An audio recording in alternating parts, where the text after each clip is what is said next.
जब हिसाब हुआ तो खुद के दहशत मारे वो बेसुध होकर गिर पड़ा। उमेश पाल के अपहरण के मामले में अपराधी अतीक अहमद को एमपी एमएलए कोर्ट ने दोषी करार देते हुए आजीवन कारावास की सजा सुनाई है। उसके दो साथियों दिनेश पासी और शौकत हनीफ को भी वही सजा मिली जो अतीक को मिली। देखें रिपोर्ट।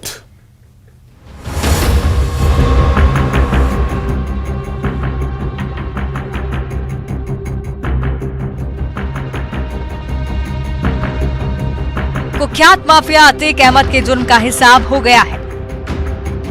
17 साल पुराने उमेश पाल अपहरण केस में प्रयागराज के एमपी एमएलए कोर्ट ने अतीक समेत 3 आरोपियों को दोषी करार दिया और उम्र कैद की सजा सुना दी। कोर्ट ने अतीक हनाफ और दिनेश पासी को उम्र कैद की सजा के अलावा 1-1 लाख रुपए का जुर्माना भी लगाया। हालांकि इस मामले में अतीक के भाई सहित बाकी सभी आरोपियों को दोषमुक्त करार दिया गया। अतीक को इस मामले में पेशी के लिए साबरमती जेल से प्रयागराज लाया गया था और नैनी जेल में रखा गया था। कोर्ट ने जब अतीक को सजा सुनाई तो वो गश खाकर गिर पड़ा। आज माननीय न्यायालय एमपी एमएलए श्री दिनेश चंद्र शुक्ला द्वारा अभियुक्तगण अतीक अहमद व दिनेश पासी को अंतर्गत धारा 364A/34/120B IPC में आजीवन सश्रम कारावास व 5-5 हजार रुपए अर्थदंड से दंडित किया गया है। इसी प्रकार से खान सौलत उर्फ हनीफ को अंतर्गत धारा 364A/120B IPC में आजीवन सश्रम कारावास व 5,000 रुपए अर्थदंड से दंडित किया गया है। 25 जनवरी 2005 को बीएसपी विधायक राजू पाल की हत्या के मामले में उमेश पाल चश्मदीद गवाह थे, जबकि अतीक अहमद इस हत्याकांड का आरोपी है। उमेश पाल ने आरोप लगाया था कि जब उन्होंने अतीक के दबाव के आगे झुकने से इनकार किया तो 28 फरवरी 2006 को उनका अपहरण कर लिया गया था। इस अपहरण कांड में 11 आरोपी बनाए गए थे, जिसमें अतीक सहित 3 आरोपी को उम्र कैद की सजा दी है।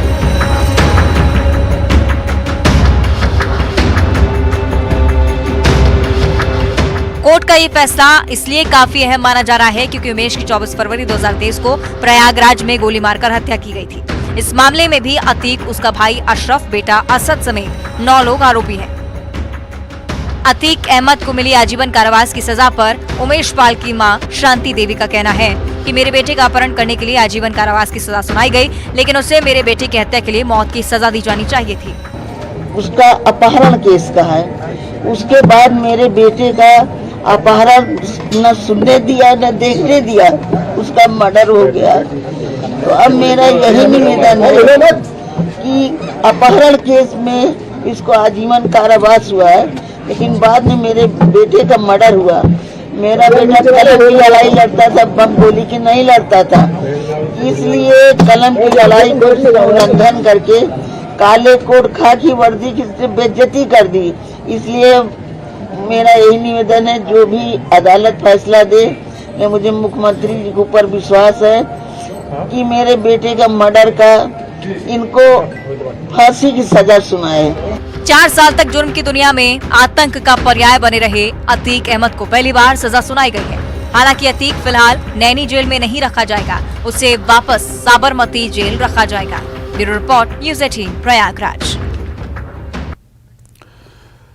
मध्य प्रदेश के मिशनरी स्कूल सवालों के घेरे में हैं। एक के बाद एक मिशनरी स्कूलों की बड़ी गड़बड़ियां सामने आ रही हैं। हाल ही में मुरैना के सेंट मैरी स्कूल में शराब की बोतलें, कंडोम और दूसरी आपत्तिजनक चीजें भी मिली थीं, और अब डबरा के सेंट पीटर्स स्कूल में भारी तादाद में धार्मिक साहित्य मिलने के बाद कई बड़ी गड़बड़ियों का खुलासा हुआ है।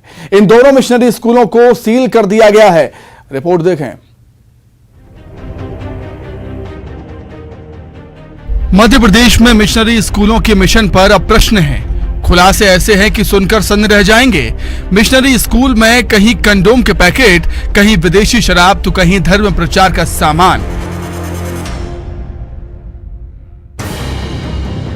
डबरा के सेंट पीटर स्कूल में जो गड़बड़ियां मिली हैं, उससे सवाल खड़ा हो गया है कि इस मिशनरी स्कूल का असली मिशन क्या है। स्कूल में भारी मात्रा में धार्मिक साहित्य मिला है। इतना ही नहीं, बिना इजाजत यहां चर्च भी बनाया जा रहा था। स्कूल के कर्मचारियों का पुलिस वेरिफिकेशन तो दूर की बात है, खुद स्कूल के प्राचार्य के खिलाफ रेप का केस है।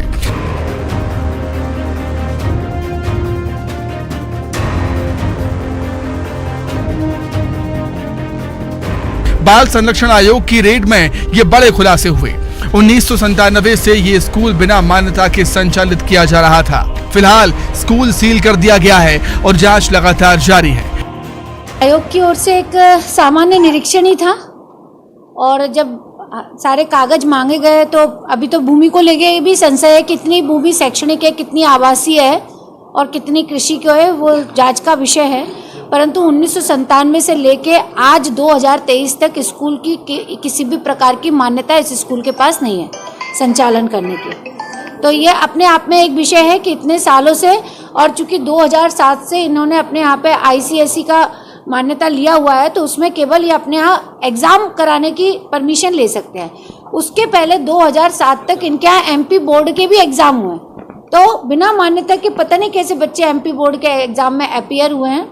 ये बहुत ही बड़ी जांच का विषय है। डबरा का मामला पहला नहीं है। इससे पहले मुरैना के सेंट मैरी स्कूल में कहीं ज्यादा बड़ी गड़बड़ी सामने आ चुकी है। स्कूल की जांच करने पहुंची टीम को शराब की बोतलें और कंडोम सहित तमाम आपत्तिजनक चीजें मिली थी। स्कूल में 7 कमरे और 12 बेड भी मिले। इसके अलावा कैंपस की लाइब्रेरी के रास्तों में कई गुप्त कमरे भी मिले हैं जिसमें कई आपत्तिजनक चीजें मिली थी। शराब की बोतलों की संख्या इतनी ज्यादा थी कि आबकारी विभाग को खबर दी गई।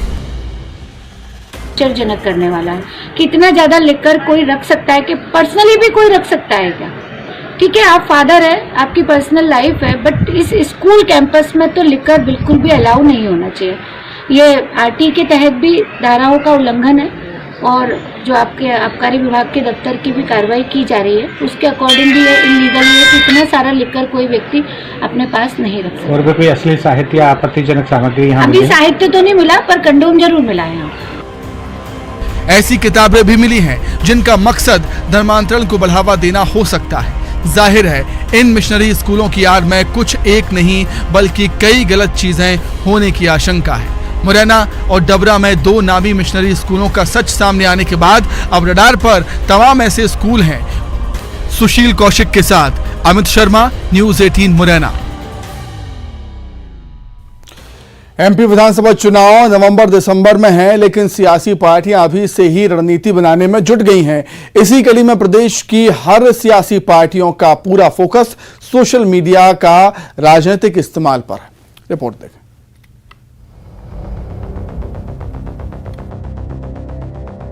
MP में चुनावी बिगुल बज चुका है। सियासी पार्टियां अपनी अपनी बिसात बिछाने में जुट गई हैं, लेकिन इसके साथ ही एक और मंच पर चुनावी महासंग्राम शुरू हो गया है और वो है social media platform. Social media की ताकत सियासतदान भी खूब समझते हैं। यही वजह है कि बीते कई चुनावों से सोशल मीडिया हथियार के रूप में इस्तेमाल हो रहा है। बीजेपी हो या कांग्रेस, कोई भी सियासी पार्टियां सोशल मीडिया का इस्तेमाल करने में पीछे नहीं है। बीजेपी का कहना है कि समय काल परिस्थिति के हिसाब से बीजेपी का नेता और कार्यकर्ता अपने आप को ढाल लेते हैं। बीजेपी नेताओं को समय समय पर बताया जाता है कि कैसे सोशल मीडिया पर सक्रिय रहा जाए। आवश्यक नहीं कि जो हर विधायक है वो तकनीक से उतना व्यस्त हो, जितना लोग हैं तो लोग सीख रहे हैं, काम कर रहे हैं। उनकी जो टीम है, समूह, वो काम करता है। या भारतीय जनता पार्टी के जो मीडिया सेल के लोग हैं, जैसे यहाँ हमने प्रयोग किया कि सोशल मीडिया विंग अलग कर दिया, IT विंग अलग कर दिया, तो ज्यादा कार्यकर्ताओं को अवसर मिला और ज्यादा सजगता से हम लोग और सफलता के साथ काम कर रहे हैं। वहीं कांग्रेस भी सोशल मीडिया के इस्तेमाल करने में पीछे नहीं है। मैदान के साथ ही कांग्रेस नेता सोशल मीडिया पर भी चुनावी अभियान की शुरुआत कर चुके हैं। कांग्रेस का कहना है कि पार्टी के विधायक और नेता हमेशा सोशल मीडिया पर एक्टिव रहते हैं। कि आज पूरी कांग्रेस जो है वो क्षेत्र में एक्टिव है, मध्य प्रदेश में एक्टिव है। अपने अपने जो विधानसभा क्षेत्र हैं वहां वो जनता के कामकाज को कराने के अंदर व्यस्त है। बहुत सारे विधायक ऐसे हैं जो ग्रामीण अंचल से आते हैं, जो आदिवासी अंचल से आते हैं, जहां पर सोशल मीडिया की सक्रियता बहुत कम है। आज भी हमें ये सच स्वीकार करना पड़ेगा कि प्रदेश के अंदर कई ऐसे इलाके हैं जहां सोशल मीडिया की कोई पहुंच ही नहीं है। तो ऐसी जगह से आने वाले विधायक जाहिर सी बात है आपको कम सक्रिय दिखेंगे। और बहुत सारे आज जो जनता के बीच में सक्रियता है वो आप अगर क्षेत्र में जाएंगे तो आपको देखने को मिलेगी। भारतीय जनता पार्टी के विधायकों का क्या, उनके तो सोशल मीडिया हैंडल्स जो होते हैं किसी न किसी PR फर्म के पास होते हैं। पूरे विधायकों का एक्सेस उनके पास है, वो करते जा रहे हैं ट्वीट, भेड़ चाल की तरह रीट्वीट करना पड़ रहा है उनको। तो ये भारतीय जनता पार्टी से तुलना भी नहीं कर सकते। और कांग्रेस पार्टी का अगर आप देखेंगे तो हर विधायक अपना खुद का हैंडल संभालता है, ट्विटर हैंडल। बीते 5 सालों से सोशल मीडिया प्लेटफॉर्म ने समाज के हर वर्ग तक अपनी खासी पैठ बनाई है। अब अधिकांश लोगों के हाथों में स्मार्टफोन है। ऐसे में एमपी चुनाव से पहले सोशल मीडिया की ताकत को देखते हुए सियासी पार्टियां सोशल मीडिया को मैनेज करने में जुट गई हैं। शैलेंद्र भदौरिया, न्यूज़ 18 भोपाल। लाडली बहना योजना को लेकर उत्साह है महिलाओं में। केवल 3 दिन में 6,96,522 फॉर्म भरे जा चुके हैं। सीएम शिवराज का कहना है बहनों से कि बहनों को आवेदन के लिए कहीं भटकने की जरूरत नहीं है, जगह जगह कैंप लगाए गए।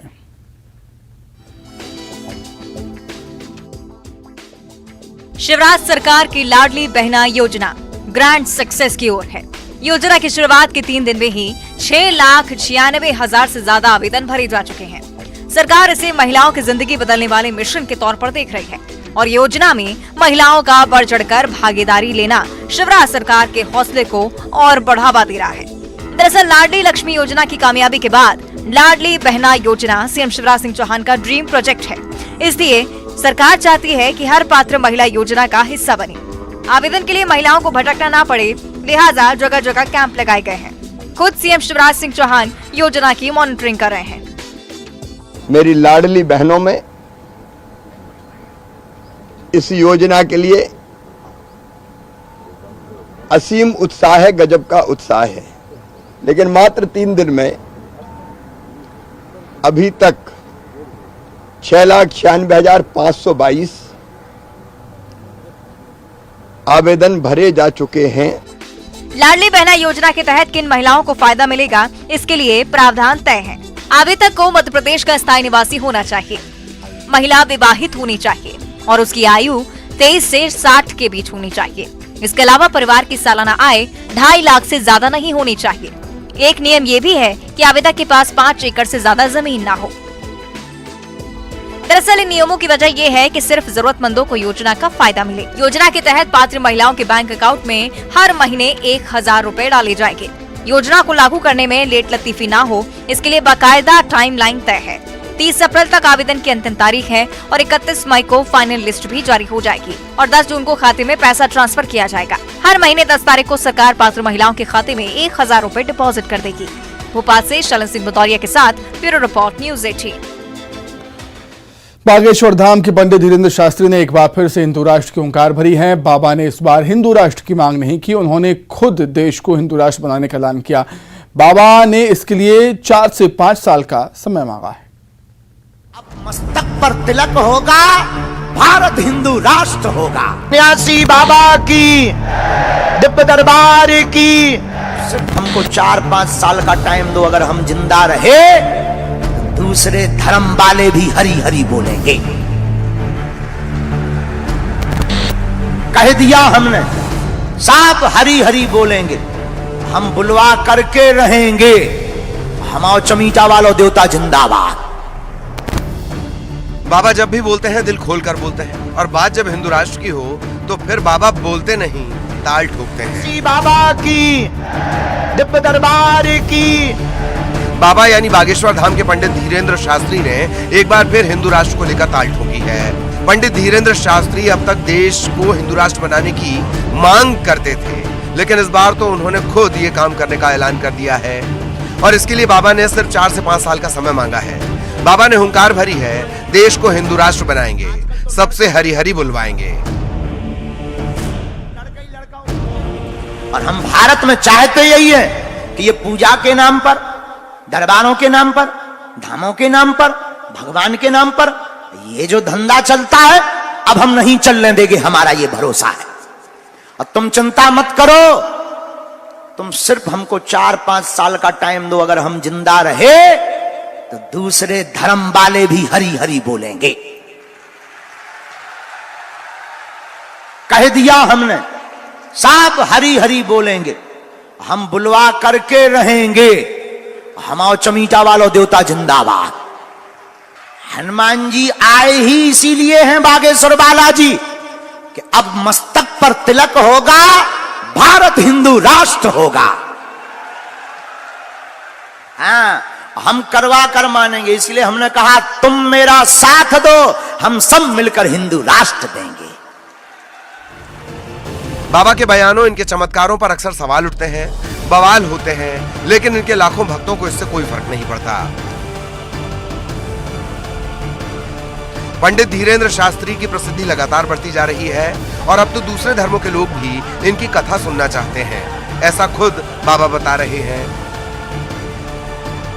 इनका कहना है कि एक मुस्लिम भक्त की इच्छा पर अब ये कटनी में मुस्लिम परिवारों को कथा सुनाएंगे। भारत के इतिहास में पहली बार ऐसा होगा, हमारे बहुत ही प्रिय भक्त और शिष्य कटनी के मुस्लिम समाज से तनवीर खान जी अब कटनी में पूरा मुसलमान परिवार हमारी 3 दिन की कथा करवाएगा। हाँ,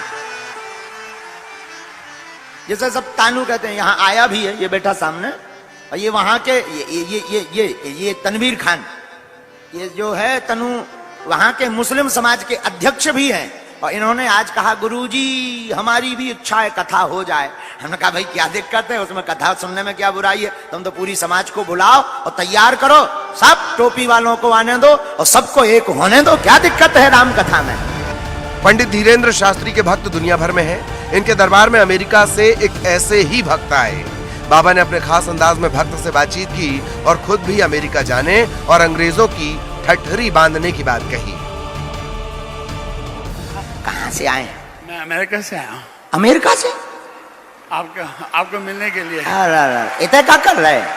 बस अभी जा रहा था, धाम होके आए थे कल धाम गए थे, लेकिन हम तो यहाँ यूएसए में कहाँ रहते हो? ऐसे बैठो, वहां मुंह दिखेगा तुम्हारा, यहाँ बैठे, यहाँ कैलिफोर्निया में। हम आ रहे हैं अमेरिका जुलाई में। कब आ रहे हैं हम बताएंगे, हमें पता नहीं है, लेकिन हम आ रहे हैं, अमेरिका आ रहे हैं। वहां पर 15 अगस्त को जो झंडा गड़ना है ना, उसके लिए हमको बुलाया गया है कि आप आइए गुरुजी, वहां भी अंग्रेजों की ठटरी बारेंगे। हम आ रहे हैं। हिंदू राष्ट्र पर बाबा ने हुंकार भरी है और इस बार तो इन्होंने इसके लिए समय सीमा भी बता दी। अब बाबा ये कैसे करेंगे बाबा जाने, लेकिन इतना तय है कि बाबा जब भी बोलेंगे चर्चा जरूर होगी। Bureau report, news 18। Madhya Pradesh में फिर से लोगों को बिजली का झटका लगने वाला है, क्योंकि बिजली फिर महंगी हो गई है। विद्युत नियामक आयोग ने ₹1.65 की वृद्धि का आदेश जारी कर दिया है। बिजली की कीमतों में बिजली कंपनियों ने घाटा बताते हुए 3.20% की वृद्धि का प्रस्ताव दिया था। विद्युत नियामक आयोग ने 1.65% की वृद्धि को मंजूरी दे दी है। अधिक जानकारी के लिए हम बातचीत करेंगे, संवाददाता अनुराग हमारे साथ जुड़ गए हैं फोन पर। अनुराग, एक और झटका आम आदमी को बिजली का? बिल्कुल, देखिए विद्युत नियामक आयोग ने नया टैरिफ जारी कर दिया है। बिजली कंपनियों का घाटा बताते हुए 3.20 की वृद्धि का प्रस्ताव दिया था, लेकिन उसके बदले विद्युत नियामक आयोग ने 1.65 की वृद्धि को अनुमति दी है। हालांकि सीधे तौर पर लोगों को प्रभावित नहीं करेगी, क्योंकि जो किसान हैं उनकी सब्सिडी देने का काम राज्य सरकार करती है। जो निम्न दाब के गैर घरेलू उपभोक्ता हैं उनके टैरिफ पर भी इसका असर नहीं पड़ेगा। फिलहाल जो विद्युत नियामक आयोग ने टैरिफ जारी किया उसके मुताबिक 1.65 की वृद्धि की गई है, लेकिन ये किस तरीके से उपभोक्ताओं को प्रभावित करेगा इसका अभी आकलन करना बाकी है। लेकिन ये साफ हो गया है कि चुनाव से पहले प्रदेश में बिजली कंपनियों के प्रस्ताव पर विद्युत नियामक आयोग ने बिजली दरें बढ़ाए जाने पर अपनी मोहर लगाई है। ठीक है अनुराग, बहुत शुक्रिया आपका जुड़ने के लिए, तमाम बातचीत के लिए। इसी के साथ ही बुलेटिन में फिलहाल इतना ही। नमस्कार।